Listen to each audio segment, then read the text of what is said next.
Bom dia, nono ano, tudo bem com vocês? Espero que sim. Já estou com saudade de algumas carinhas, outras eu vi hoje no plantão.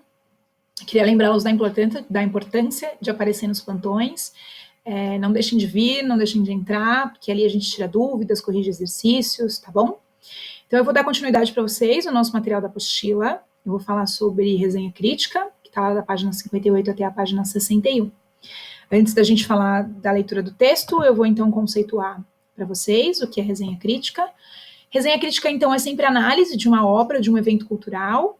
Evento cultural aqui pode ser um restaurante, pode ser um show, pode ser uma peça de teatro, uma exposição de arte, tá bom? E a obra pode ser um livro, pode ser um filme, pode ser um CD. Então, a gente vai fazer uma resenha crítica de algum desses elementos, tá? Ou uma obra ou um evento cultural. O que vai ter na resenha crítica? Então, inicialmente, a gente começa com o resumo, ou então um panorama disso que a gente está resenhando. Então, se for um restaurante, a gente vai contar como é o ambiente, como é o atendimento, como é o cardápio. Isso é um panorama, tá? Dá uma geral para a pessoa que está lendo ou vendo a sua resenha. E a resenha, então, é um texto que vai apresentar a opinião do autor. A gente já vai voltar nesse tópico, eu já vou falar sobre isso. E no final, ela apresenta uma avaliação, que pode ser em forma de estrelinha, que pode ser em forma de nota, enfim, como a pessoa que está resenhando preferir, tá bom?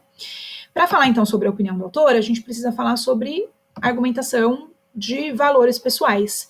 Tem um texto, então, aí para vocês na apostila, que vai falar sobre isso. Alguns textos argumentativos, eles vão ser feitos a partir de valores pessoais, a partir de coisas que a gente acredita, de coisas que a gente é.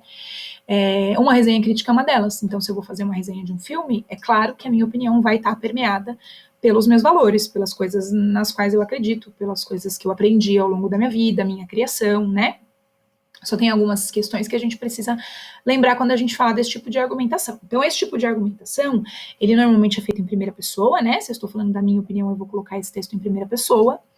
E ela parte, então, sempre de inferências lógicas, é minha opinião, mas ela precisa ter um raciocínio lógico. E lendo ela, eu vou conseguir entender mais ou menos quais são as crenças e os valores pessoais de quem escreveu esse texto. Então, os valores pessoais podem ser valores morais, podem ser valores religiosos, podem ser valores de padrão estético.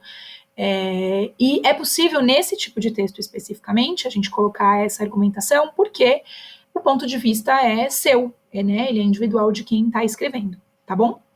Então, para além de defender uma tese, esse tipo de texto tem o objetivo de convencer, de seduzir o meu leitor a consumir aquilo que eu estou resenhando, certo?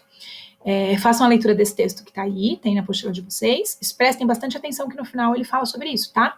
Ele lembra o que a gente falou sobre opinião não ser discurso de ódio. Então ele vai dar um exemplo sobre a Constituição, que você não pode fazer um argumento de valores pessoais que vá contra as outras pessoas, né? Que vá contra o social e etc. Mas isso a gente já discutiu bastante em sala de aula, tá bom? Então, a gente falou que é resenha crítica, a gente falou que tipo de argumento vai entrar. O texto que vocês vão ter para analisar é um texto que está lá na apostila de vocês, esse texto aqui que é uma resenha crítica do texto do Edgar Allan Poe, que a gente leu nas primeiras aulas. Esse texto está na página 58, e a atividade que vocês vão fazer, então, para essa aula são os exercícios das páginas 59 e 60. Na página 61, tem um texto com resumo do que é resenha crítica, tá? Para complementar isso que eu falei aqui agora, para ajudar vocês a entenderem melhor, certo? Lembrando que o gabarito dessa atividade entra na quarta-feira, o nosso plantão é na sexta-feira, não deixem de aparecer, e nesse meio tempo me entreguem as atividades que estão faltando e não deixem de perguntar se vocês tiverem qualquer dúvida, tá bom? Vejo vocês então depois, um beijinho, tchau!